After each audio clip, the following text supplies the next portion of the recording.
مگر میرا دل یہ کہتا ہے کہ حسین نے شاید یہ علی اصغر کے کانوں میں کہا ہو، اے علی اصغر جہاں میں اتنے تیر کھاؤں گا وہاں میں تمہارے حصے کا بھی تیر اپنے گلے پہ لوں گا۔ اے مولا جیسے یہ سننا تھا، ایک مرتبہ بہن کی گود علی اصغر نے چھوڑی، اب جناب سغرا تڑپ گئی، اللہ اکبر، ایک مرتبہ بھائی سے بہن کی جدائی ہوئی اور یہ قافلہ کربلا پہنچا۔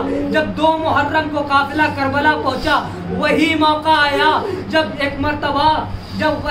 آیا جب شمر کند خنجر لے کے، جب 10ویں محرم آ گئی، شمر کند خنجر لے کے آگے بڑھا، اور ٹھیک ویسے ہی جیسے کہ اماں نے وصیت کی تھی، جیسے کہ فاطمہ زہرا نے وصیت کی تھی، اے حسین جب تو تنہا ہو جائے گا تو تنہا نہ سمجھنا، اس لیے کہ تیری ماں رہے گی۔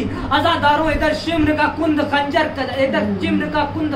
چلا، ادھر ایک مرتبہ آواز استغاثہ بلند ہوئی، الا قتل الحسین بکربلا، حسین مار دیے گئے، حسین قتل کر دیے گئے، حسین قتل کر دیے گئے۔